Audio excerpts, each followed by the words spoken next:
Hello everyone and welcome to the 2015 Real Life Racing Series. This is the 10th and final episode of this series, and we are not at the normal circuit and we are not in a kart either. We're actually at Silverstone and in a proper single-seater racing car, as you can see there. So this was a driving experience that I was given as a gift, and it happened a few months ago, but I decided that I would keep the footage and keep this video until the last video of this series, just because it's something a little bit special and a little bit extra, and especially with the main videos of this series sort of going downhill a little bit because of the camera issues, I decided that this would be a nice way to finish it off. So the format of this is basically that you do 20 minutes behind a pace car, so you have to go at the speed that the pace car goes. Then after those first 20 minutes you all come into the pits as you're seeing here, and you're all then allowed to leave and just go at your own pace for the next 20 minutes. So you get 20 minutes basically on your own. That's what you're seeing here, me leaving the pits just before this second 20-minute session, and we transition to the onboard camera. Now obviously this onboard camera isn't quite as good as using my GoPro, but I'll talk a lot more about that later on. But I've had to sort of rearrange a lot of the things that you're seeing on the screen in the way that looks a little bit better than what I was given in the first place. So the footage is taken directly from Silverstone and they provide the cameras, and you also have to pay to get this footage, which is handy, but again I'll talk about that later on. And the way that I was sort of given it on a sort of USB stick, and then the format that they had for it was pretty rubbish, to be honest. So I'll leave a link to a photo in the description if you want to see basically what I had to work with on this. But I basically had to rearrange a lot of the things that you're seeing on the screen to make them look presentable that you're seeing here, and this is probably the best job that I could do. So we've got the two cameras at the bottom, obviously the camera facing forward and the camera on my face as well, technically my helmet I suppose. And then in the top right we've got the normal lap counter and also lap times that we're used to seeing from previous episodes of the Real Life Racing series. That's all going to be there as normal. Then we've also got a speedometer, which tells you the speed that I'm going at any one moment, a G meter that tells you how many Gs I'm experiencing, and also finally the track map and where I am on the track. So it's not too bad, you know, there are a few extra features there, but yeah, it was a bit difficult to have to sort of work with all of the with the original video file, because it wasn't all that presentable from them directly. So as you're seeing here, I've overtaken somebody straight away, and now I'm getting overtaken on the left. Now what happens is that this is all a very regimented thing, because it's a driving experience. It's not necessarily a racing experience. You're not racing against people. They don't even tell you that you are getting lap times. What you will see lap times on the screen, and they actually provided lap times at the end of the session. I haven't had to work those out myself like I thought I was expecting that I would, but they basically don't tell you that you're going to get lap times, because they don't want you pushing too hard, wrecking the car in search for a lap time that doesn't really mean anything, because it is just a driving experience. It's a sort of experience. It's a way to experience what these cars are like, rather than actually racing against other people. And because they can have anybody turn up to do this, it is, you know, reasonably expensive, I suppose, but anybody could turn up and do this. You know, complete amateurs to experienced racing people. They don't want you to sort of ruin their cars, I suppose, so that makes sense. Now it is very, very regimented. So basically what happens is that on the two straights, that's the only place that you can overtake. So in the twisty sections, in the corners, you're not able to overtake, you're not allowed to overtake. If someone's in front of you and they are slower than you, you have to wait behind them until you get to one of the straights. And you also can't overtake unless that person in front of you moves over to the right and allows you to go through. Now they are instructed to do that by the use of blue flags. There's two specific areas where there's marshals with a blue flag. If you get the blue flag waved at you, you have to slow down, move over, and let somebody behind you overtake. And that's what we'll see here. The guy in front of us here will get a blue flag, and he'll steer to the right hand side of this next straight, allowing the guy just in front of us there to go around the outside. And that's how it works. So now at this point I have to wait behind the guy in front until we get to the next corner. A blue flag will be shown for him, and then I can overtake him there as well. So, you know, it is sometimes quite frustrating if you're having to wait behind people, and as you can see in terms of the lap times, my second lap was actually slower than my first lap because I had to wait behind this guy quite a bit, and even my first lap I had to move over, as you probably saw, to let someone go past straight away. So it can be a little bit frustrating in that terms, but again, this is all just about the driving experience. It's all just about experiencing what these sort of proper racing cars are like and what they can do. Now, when I went, you're basically in a session of sort of 12 people, I think it was, and when I went for the briefing, he basically asked if anybody had done this before, and 2 people put their hands up, and 2 people in particular were certainly on the pace a lot quicker than what I was. So it was clear that 2 people in this session had done this sort of thing before. They'd probably been here before because they were just on the pace straight away, and one of them was the person who you saw overtake me on that first lap when I had to move over. So, you know, for me personally, I'm one of those people who isn't even you know, it takes me a while to get into things in general, but I think that's just the way that I prefer to learn. I prefer to gradually build up speed in something like this rather than sort of going straight out there and going hell for leather immediately without really knowing what to expect. But it was clear that there were 2 guys who had done this before because they were on the pace, and I think there's some point where I get overtaken as well, but other than those 2, I was generally overtaking everybody else, as you'll see. Now, a little bit about the lap times. So the lap times, obviously, we didn't know that we were going to get lap times. You know, I didn't know that I was going to get lap times, but what you'll see is that they do gradually reduce, and they gradually come down and down and down to a point where I get reasonably quick. And if you remember that 1:14.5 is the first lap, it certainly gets a lot quicker than that. But obviously some of them are determined by whether you get stuck in traffic and you have to wait behind other people. And certainly we get to a point where the lap times will get down to a certain point, and then they'll go back up again where there's just a big train of traffic to get through. All of that you'll see in the footage, but it's just interesting to keep an eye on those lap times just to see how they sort of progress throughout the session. And remember, this is a sort of 20-minute session where you're just free to go at your own pace. So the camera, let's talk a little bit about the camera. You would expect that for a driving experience like this that costs a reasonable amount of money, and at a proper racing circuit like Silverstone, you would imagine that they would at least provide you with a high definition camera. Even if it was 720p, you know, that would do me. I would be much happier with 720p than I would be with 480. But this is what I've had to work with. Now, having the camera sort of looking backwards at my face is quite cool. You know, you don't normally get to see that. But in general, I was a little bit disappointed with the quality, especially because you can't use your own camera. Obviously, if it was up to me, I would have my GoPro on the top of my helmet like I used to with the karting series, and yeah, I would definitely be doing it that way, and the footage would be a hell of a lot better.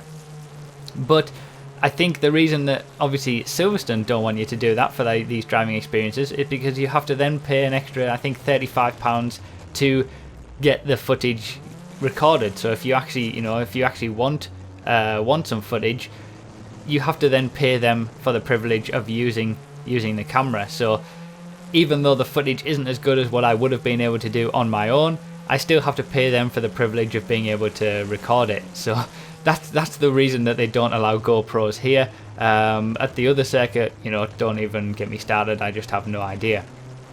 So, you know, it's not obviously as good as what it could be, and that's a bit of a shame. And that's something that I would really hope that if anybody from Silverstone ever watches this video, you know, improve your cameras, put some high definition ones on, please. It's in a world these days where GoPros are they're just everywhere. Everybody has a GoPro who does anything sort of outdoorsy. They're not that expensive, especially considering they'd easily make back the money from people buying the footage. It just baffles me that they don't have better cameras. Now, they do have the good features like the speed the speedo and the G rating and the track map and all that kind of stuff, the tracks where you are around the circuit. That's all great, but the camera quality itself is pretty poor, especially in terms of the lighting as well, as you're probably witnessing. You know, when you've got the sun in your eyes, the cameras aren't quite that good. But hey, I've done the best that I can with what I've got, and it's something a little bit different. So how are these cars to drive? You know, what are these cars like? Well, they're basically a kart, but heavier and more powerful. That's basically how I can best describe it. You know, they feel you're still very much connected with what the car is doing, like you are in a kart. If anyone's ever been to a karting circuit and driven a kart, it's very similar to that in terms of the way that it feels. It's just they're obviously a lot heavier. They are a lot more powerful. They've actually got gears that you have to move around. As you can see, that was quite a good lap, 106.3. So I'm starting to get quicker and quicker, as you're seeing. You know, we're sort of halfway through the session now, but we're coming up to a bit of traffic. But you start to get used to it reasonably quickly, especially if you have a bit of experience with karting, and it's so much fun. You know, the adrenaline's going and you're going at reasonable speeds. It's not necessarily the top speeds that you're reaching, but it's more about the speeds that you're taking through the corners. Similar to when you do go karting, it's all about the speeds that you take through the corners that is sort of more impressive than anything else. And that's where you notice most of the time that was made up. When I'm going around the track, you know, people are more than happy to just put their foot to the floor on the straight and go as fast as possible when it comes to a straight line. But when it comes to these twisty sections, that's where you notice people are a hell of a lot slower, and that's where the differences are. So yeah, it's just so much fun to do something like this. It's something completely different. It's a proper racing car, if you like, and I have no experience of driving proper racing cars. I don't even have any experience of driving reasonably quick karts. You know, all I have experience of is driving hire karts and corporate karts. So to do something like this is a lot of fun. Now, I had done one of these before at Silverstone as well. It was about 4 years ago. I didn't get anywhere near as much time as what I did here. I think I only got 10 minutes. It was a cheaper and shorter session back then, and by the end of it I felt that I just hadn't really made the most of what I had. You know, I only started to sort of get the idea of what to do with these cars by the end of the session, and by that point it was already over. And I think what you're watching now, by the way, is my best lap so far, as you'll see in terms of the lap time. But yeah, generally when you don't have any traffic in front of you, that really helps you to put in a quick lap time, because you just put sort of into practice everything that you've learned by waiting around for traffic.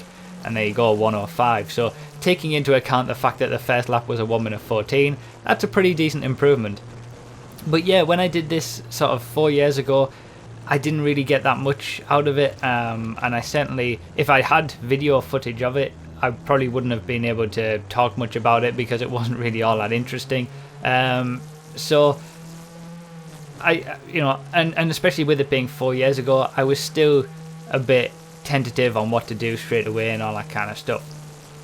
So it was like going back into it brand new again, but I did have a little bit of experience, and especially the experience with karting helps as well to draw on when it came to trying to improve quickly, and that's what sort of you're seeing in terms of the lap times. Now, as you can also see on the screen, there's a massive train of cars in front, and basically because of this blue flag rule, you have to wait for the person who's in second place to get in front of the person who's in first, and then you have to wait again for another straight for the person who's in third to get ahead. You know, you can't just all bomb past each other as much as you'd want to anyway. So yeah, it in these moments it is a little bit frustrating. You know, you'll see the lap times all increase because I'm just sat there waiting for people to get out of the way basically, and then, you know, everybody got past this one person who was particularly slow, but I was quicker than all of those 4 guys in front of me, which meant that I had to wait around the twisty sections for all of those guys and consecutive laps to overtake them. So it can be a little bit frustrating in those moments, but again, it's just a bit of fun, you know, you're just doing it for the driving experience itself. And this is something that I was sort of touching on a little bit in terms of what to do next for this series. Something like this could be a way to go because, you know, my love of motorsport is always there, obviously. I'm never going to lose that. Even though the karting series, the real life racing series as we know it, is kind of finished because I can't use the camera at the track that I want to and bring you guys the footage that I want to. That doesn't necessarily mean to say that I can't do other things, and this could be something like that, whether it's, you know, single seaters like this at Silverstone, or driving experiences elsewhere, or maybe even just track days in my own car where I can put my camera actually in the car and actually use my GoPro for a change, which would be nice. Something like that, you know, it could be sort of a future of this series, and it would be really interesting to me to try different things in terms of, you know, real world motorsport as well, and actually driving real cars rather than just karts. It's something that I'm going to look into, and it's something that I'm going to keep in mind. I'm going to take a little bit of a break, obviously over the winter periods where nothing's really happening anyway. I'll take a little bit of a break and have a think about what I could possibly do. But yeah, it could be a way to go, you know, it could be something to do. But ultimately at the moment I'm not necessarily sure. I'd obviously like to hear what you guys think. If you want to see stuff like this that's a little bit more different, let me know in the comments, obviously, because obviously I enjoy any kind of motorsport, so if I can film it, I'll certainly bring it to you guys. So yeah, going back to the action. Now, as you can see, this is what I was talking about. This guy in particular who I've just overtaken there, you might have seen it on the previous straight when someone was trying to get ahead of him. He seemed like he was not afraid of putting his foot to the floor on the straight. You know, the guy who was in front of me, it was quite difficult for him to get past on the straight because he wasn't really slowing down enough to let him go past. But then when it came to the corners, he just left him completely, and that is definitely where you see the difference. It's always in the corners. It's the same with karting as well. You know, in general, it's cornering speeds that's going to determine the performance of somebody relative to somebody else, more so than straight line speed and how quickly they can, how brave they are in a straight line. Basically, it's more about how brave you are in the corners, and you can get an awful lot of grip in these cars. But the thing that you sort of having to think about is, you know, weight transfer is certainly a much bigger aspect of this than what I'm certainly used to in terms of karting. You know, I could throw it into a corner like I do a kart, and the back end would probably just spin out. So you do have to be a little bit careful. But again, it's all about the experience, all about the driving experience. It's all about having fun, and I certainly enjoyed doing this. I can definitely say that, and I've certainly got the bug as well to sort of do this sort of thing, hopefully more regularly, and go back and maybe try to beat my lap time as well. And the reason for that will be explained very shortly. So the person in front of us in the orange car is actually the person who overtook me on the first lap. One of those two people who were quick at the very start. Now, obviously, I've only been able to sort of catch up to the back of him because he's been having to wait for other people to get out of the way. But what you see on the final lap, obviously we're coming up to the final lap soon, what you'll see on the final lap is that I catch up to him on that lap. There's nobody in front of him, there's nobody in front of me, and it's just an interesting little point that the person who overtook me at the very start, I was actually catching on the final lap. So that was sort of showing my improvement. Now, my final lap is actually my best lap of the entire session, but if you notice at the very start here, I actually miss a gear and I mess it up big time, and as you can see there, that's where I sort of get it a little bit wrong, and I start this lap at 76 miles per hour. That's the speed at which I cross the line, is 76 miles per hour. Now, on all of the other laps when I didn't make that mistake, the speed that I crossed the line was 82 miles per hour. So I was 6 miles per hour down on the speed that I should have been starting the lap at the very start. And then I also missed the apex big style at the first corner, as you saw.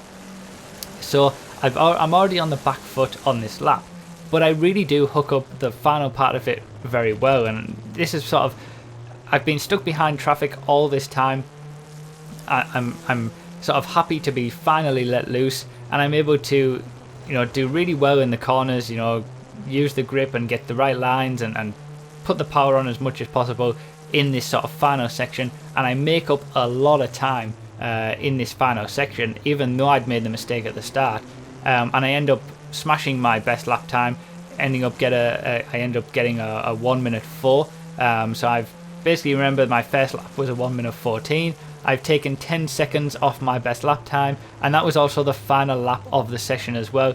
So I got my best lap on the final lap right at the end when there was no traffic. Thankfully, I was able to get that lap in. Now, they give you all the lap times at the end, and basically the top three, which were the two guys who had done this before and myself, were all separated by less than a tenth of a second. The person who got the best lap time got a 1:04.25. The person who got the second best lap time got a 1:04.3, and then as you can see, I got a 1:04.33. So very, very short, small amount of time, less than a tenth of a second separating the top four. But then I think back and I realised that I'd made that mistake at the very start of the lap, missing the gear, messing up the very start, being 6 miles per hour slower at the start than I should have been. And I'm thinking, what could have been? What could my lap time have been if I hadn't made that mistake at the start? And I certainly think it would have been more than a tenth of a second quicker. So yeah, a bit of a shame that I wasn't able to finish as the quickest in this session, but that was probably really because of my own mistake. Now I figured I'd do a little bit of a comparison between the first lap and the last lap, so you can see a lot of time is obviously lost at the very start because I'm letting someone by, but when I actually looked at it and compared it, I make up I think 6 seconds on my first lap in that twisty section at the end of the track. So in the corners, that's what I've been talking about. It's always in the corners where this difference is made, and I made up 6 seconds on my first lap just in that by taking it a lot quicker. And as you see in the comparison from the last lap to the first lap, I'm just so much more planted in the final section of corners than I am on the first lap, where I'm a little bit tentative and not really knowing how much speed I can take through and how quick I can sort of take the car around. So yeah, it was such a fun thing to do, this driving experience, and so annoying that I made that mistake as well, that ended up me being sort of third quickest in this session by less than a tenth of a second, when I probably could have been the quickest by a significant portion. So that's what's got me sort of having that bug of wanting to go back and beat my lap time and get a better lap time and see what lap time I can achieve. But it's such an expensive thing that you can't be doing this all the time, and even if you do, you're not necessarily going to be getting a good lap time in. It's not guaranteed, because you've got all of these other people around who are amateurs or not even I mean, I'm an amateur myself, but just general members of the public who you're going to get stuck behind and have a bit of a nightmare. So yeah, but ultimately it was a lot of fun, and that's what it was all about. And this is sort of the footage from sort of the outside shot of my final lap. You'll see that in the twisty section at the end, in the corners, it actually looks pretty cool and looks quite planted, so I did do well. And again, it was interesting that I was catching up to the guy who ended up overtaking me on the first lap. So that was nice. It was nice that I ended the session a lot better than what I started, and that's generally how I go with these things. I'll improve reasonably slowly, but I'll always, hopefully end up better because of that by the end. So that was it. That's pretty much it for this video. I hope you guys have enjoyed. Let me know your thoughts down below. Would you like to see more of this sort of thing in the future? It's been something completely different. The camera obviously quality on board wasn't all that great, but I think it worked out okay, and we had a few extra features as well. So let me know all your thoughts down below. I'd really appreciate it. Leave a like if you enjoyed. Thank you guys so much for watching this series, and hopefully we'll have something more to show for the 2016 series. Cheers guys, I really appreciate it, and I'll see you next time.